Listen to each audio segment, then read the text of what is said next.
Magandang umaga, good morning po. Martes po ngayon at si Pure Health po ay kanina pa po umalis. 7 o'clock umalis na po siya no dahil maaga daw po ang lakad nila. So ngayon dahil maaga rin tayo nagising, tayo naman dito sa bahay. Marami po tayong gagawin dahil maaga-aga pa lang po naman at sobrang init na naman. Kanina po umulan. Pero ngayon, mainit na naman po. Kanina, nakapaglinis na po tayo dun sa loob. Ngayon, dito naman po tayo sa labas. Ayan, ang daming kinalat ng pusa. Dito naman po muna tayo sa likod. Kasi yung mga manok po ay magugutom na. Ayan, nakaabang na po sila. So, ayan po, pakakainin po natin sila. Ayan na, tumatalo na po sila sa gutom. Ito po, daladala na natin yung pagkain nila. Ang lalaki na nila, Ito pong manok na to ay galing kay Kuya Andy. Dito natin lalagyan ng pagkain. Ayan na, lumalapit na, Ayan. Last 9 na po ngayon kasi kanina po nag-edit po tayo. Naglinis po sa loob, nagwalis-walis po tayo. So, ngayon lang po tayo nagkaroon ng oras na mapakain sila. Ayan, gutom na, Ayan, dahil may pagkain, lalagyan naman natin sila ng inumin. Kailangan po laging may inumin yung mga manok kasi. Sobrang init. Ayan. Uy, gutom na talaga sila, ayan.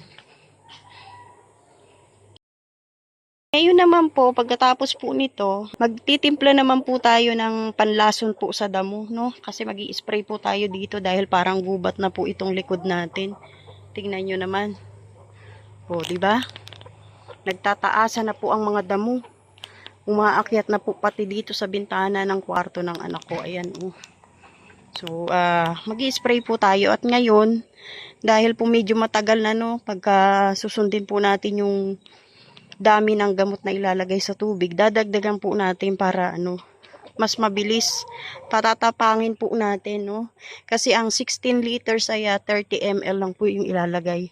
Pero dahil po medyo mabagal, dodoblehin po natin yung dami po ng gamot na ihahalo natin sa tubig para po mamatay agad ang mga damo kasi sobrang taas na po. Nagutom na gutom yung manok. Sarap ng tulog ng pusa namin. Ngayon po, i-ready na po natin yung tubig. Natitimplahan po natin ang gamot. So, ito po yung isang timba. 16 liter po yan. Ayan. Lalagyan natin ng tubig hanggang dito sa guhit. Tapos, saka natin lalagyan ng gamot. Ito na po yung balde natin. Napuno na po natin ng tubig. Ngayon, ito naman po yung panlason sa, sa damo.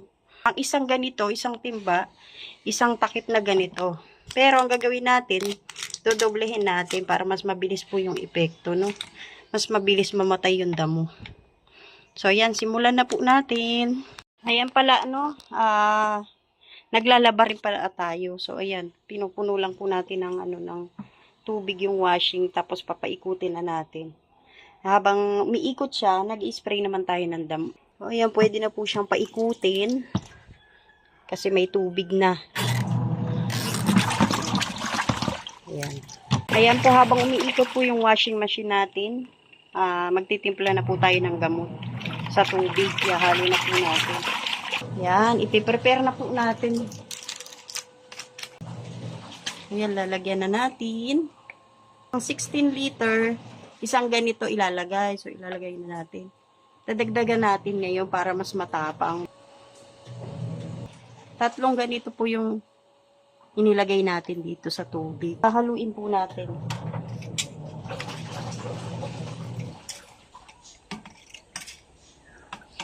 Yan, okay na po. Tapos, ilalagay na po natin sa pang-spray.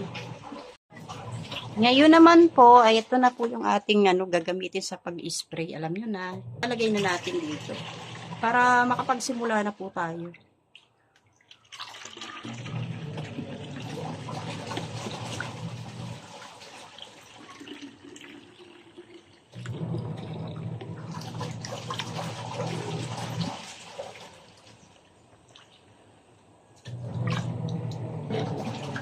Yan, hindi natin siya masyadong pinuno para mas malakas po yung buga ng ng tubig, Yan na.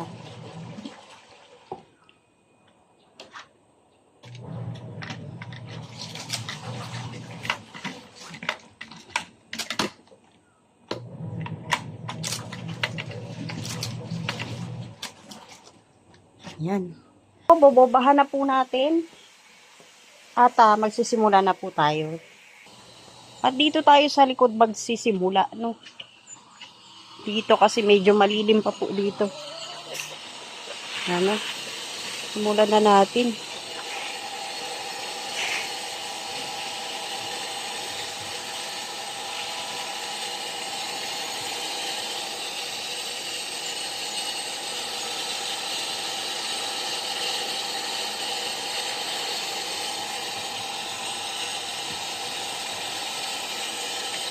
Ito na po yung na-spray natin. Nakaisang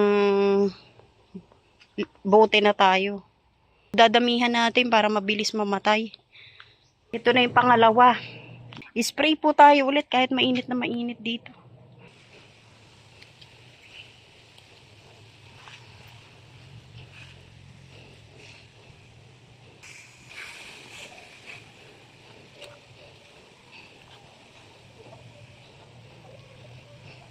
Tigil po muna tayo sa pag-i-spray kasi sobrang init na, no.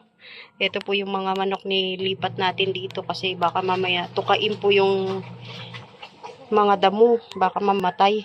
Kaya dito natin sila nilagay. At medyo malilim dito kasi mainit na rin po doon. Dahil tigil po muna tayo sa pag-i-spray, dito naman po muna tayo sa paglalaba. Magbabanlaw lang tayo. Ito na po yung ating mga babanlawan, ready na. Konti lang naman po ito, kaya siningit natin. Eh. Pag hindi na po mainit, mag-spray po tayo ulit. Ipagpapatuloy po natin hanggang po matapos tayo. No? Ayan po, dahil tanghali na po, mag-aalauna na po. Kakain po muna tayo. Bago tayo magtrabaho ulit. Kasi di pa po tayo tapos, no? Nagbabanlaw pa po tayo. At ipagpapatuloy pa po natin yung pag-i-spray. So, kakain lang muna tayo. Magbe-break time lang muna tayo. Ayan po, tapos na po tayong maglaba. Naisampay na po natin. Hanggang ngayon po ay mainit pa rin. O, diba? Bargain po yan. Ngayon, ililigpit ko na po yung mga kalat ko rito kasi tapos na po tayong maglaba. Ang laki ng tipaklo. Ayan po, mag-i-spray po muna tayo ng sahig dahil masyado na pong maraming dumi at maraming balahibo ng mga pusa at aso. Ngayon po, i-sprayhan natin para po matanggal. At maisama na rin po yung mga kalat, mga dumi po na nakasiksik dito sa gilid-gilid.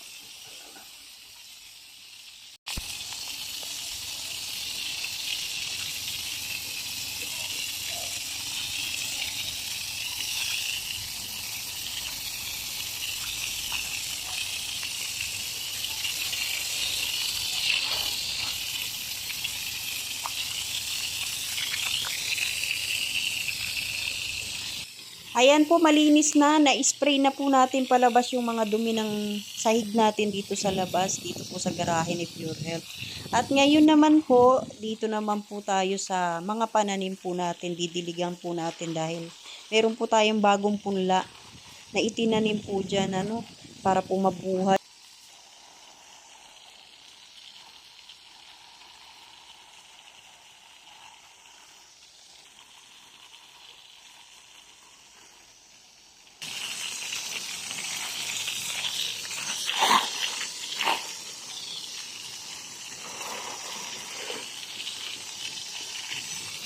Oh, yan na.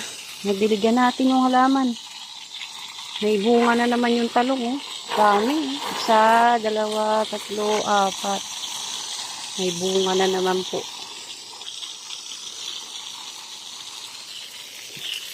Dito yung binhi na saluyot. Yung kalabasa, oh. Binilad ko. Nagtatanim tayong kalabasa. Okay na. Diligan na natin. Tanggal na mga basura, oh.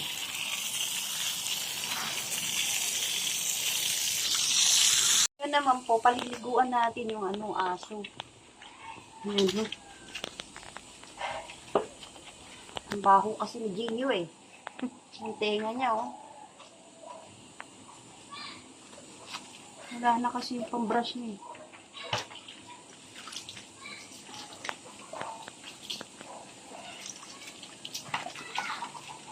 Ayan po, tapos na maligo si Gio. Si Abby naman po ang paliliguan natin. Ayan, nagpapagpag. Ngayon naman po si Abby naman po yung ating papaliguan. Tignan nyo kung gaano siya kapayat. Oh. Ang payat lang. Oh. Ganyan lang po siya. Para siyang ano, tikling. So yan, sasabunan po muna natin. Yan po shampoo nila. Oh. Bago natin iligpit tong mga kalat natin. Hindi naman siya malikot. Oh. Ayan, tapos na po si Abby, nagtatakbo na. Ganyan po si Gio kapag natatapos maligo. O, ito si Abby, giniginaw. Abby, ay Gio. Ano ba yun? Ano ba yan? Giniginaw si Abby. Si Gio, ayun oh. Nilalamig si Abby. Ikaw, Biwang, gusto mo maligo? Ba, sumasagot oh. Eto na po, tuloy na po tayo sa pag-i-spray ng mga damo. Ayan, nahin na natin to dito.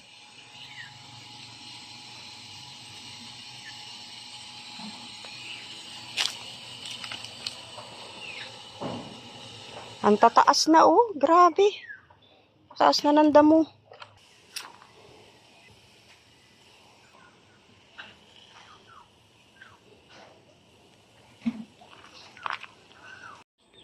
Ayan oh, makulimlim po no. At natapos na rin po natin ang pag-i-spray. Ngayon po pwede na tayong maligo para makapagpahinga. Inilagay na rin po natin yung mga manok doon. Ibinaba na natin. Kasi nagdudumi po sila rito. Ayan, nilinis natin yung mga dumi nila. Yan, okay na po yan. Na-sprayhan na natin. So, aabangan na lang po natin kung kailan siya mamamatay. Ngayon, pag hindi po siya namatay, ipapagamas na lang po natin to. Magbabayad na lang po tayo para malinisan po dito. Siyempre, isasabay po natin yung kay Ate Ani. Ayan po, tapos na po tayong magligpit. Aantayin na lang po nating matuyo yung sahig natin dito sa labas. Ayan po, tapos na po tayong magligpit doon sa labas. Kaligo na rin tayo. Ngayon, nandito tayo sa kwarto. Dahil mag-aalas 4 na po ng hapon, magluluto na po tayo para po sa gabihan. Para po pagtapos po natin magluto, pwede na po tayong magpahinga nang wala na pong gagawin. Andito na po tayo sa may kusina at ito pong iluluto natin. Hulaan nyo. Siguro pag nakita nyo yung mga sangkap na gagamitin ko, mahuhulaan nyo na po kung anong luto yan. Ano? So, ito po yung baka. Meron tayo ditong patatas, carrots, ayan, siling pare. Tapos kamatis. Ito may sibuyas tayo. Bawang. May keso tayo, ayan.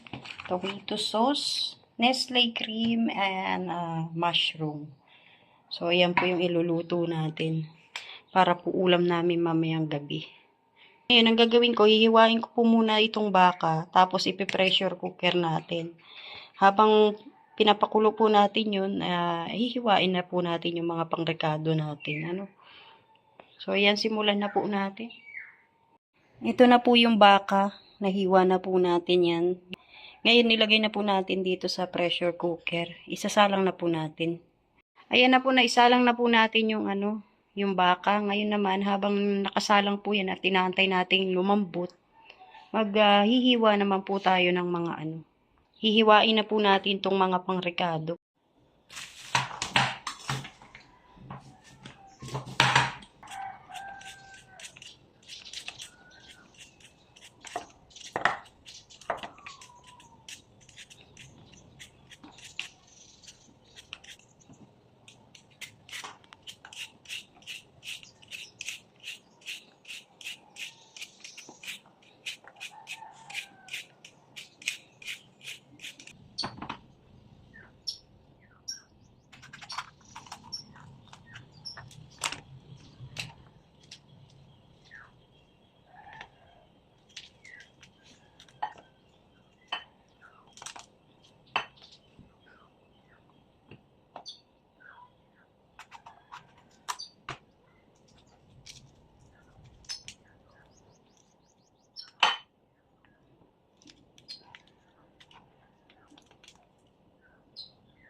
Ito pong hinihiwa natin ay hinugasan ko na po no, bago natin hiwain. Kaya ayan, hinihiwa na lang po talaga natin. Ngayon, ang hihiwain naman natin kasunod ay sibuyas at kamatis, tsaka bawang.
Ito na po, nahiwa na po natin yung bawang, sibuyas, kamatis, siling pare, carrots at patatas.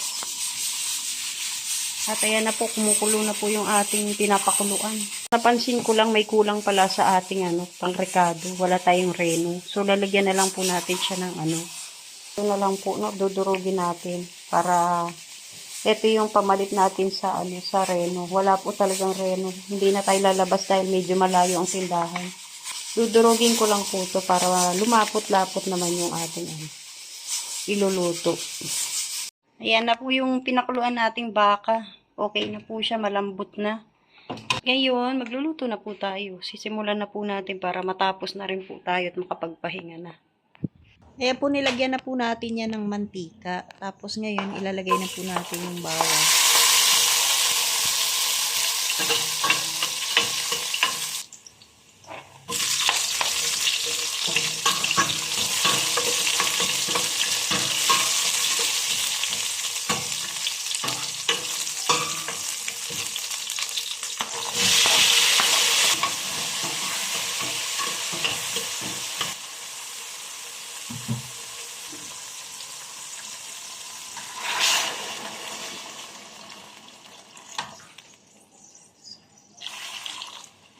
Ayan po, sinabawan po muna natin kasi yung baka po, hindi na po natin pwedeng igisa dahil sobrang lambot na.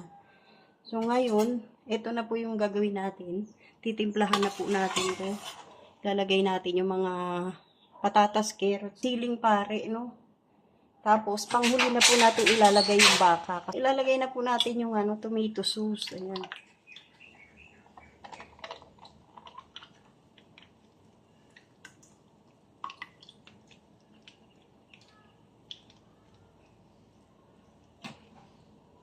Dito na po tayo sa sabaw niya magpo-focus. So, lagyan po natin ito. Yan. Parang ito po yung magiging asin niya. Pero hindi marami, no? Konti lang. Yan. Tapos, habang kumukulo, ilagay na po natin yung carrots natin. Ito.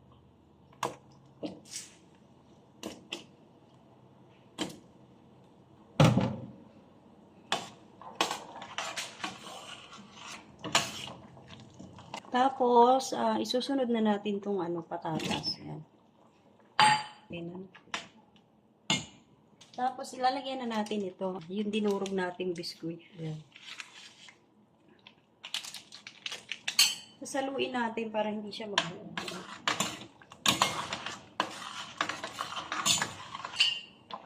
Tapos lagyan natin ng konting oyster sauce. Konti lang.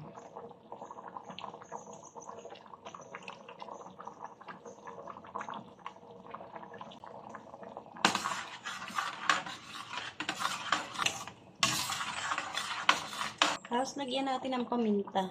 Ayan. Lagyan natin.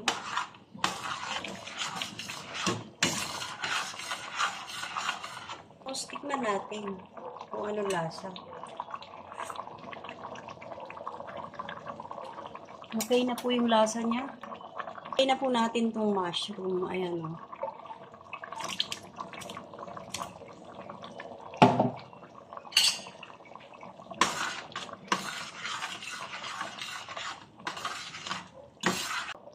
Tapos lagyan natin ng dahon ng laurel. Ayan. Tapos lagyan natin ng ng keso.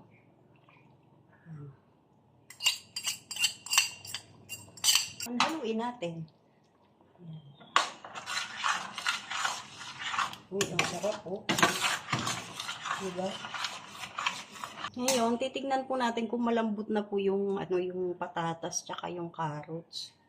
Tutusukin natin ng tinidor. Uy, malambot na oh. Tapos, yung patatas, yan, medyo malambot na rin. Tapos, ilalagay na po natin to. Yan.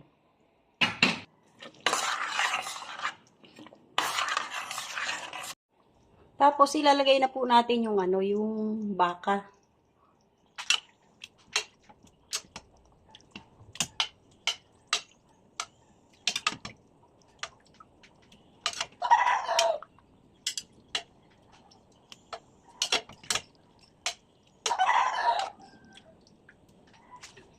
Tapos ngayon, haluin po natin.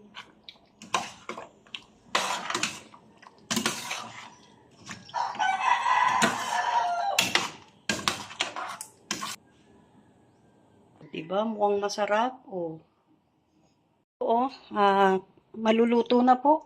Ang pinakahuli na lang po nating ilalagay ay ito po, Nestle cream. Para mas masarap. Ayan.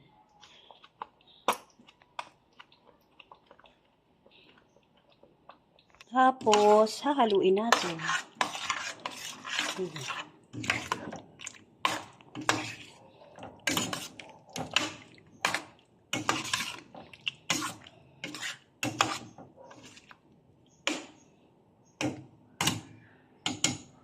So, ayan na po. Pakukuluin lang po natin saglit. Tapos, okay na po. Yan, luto na yan.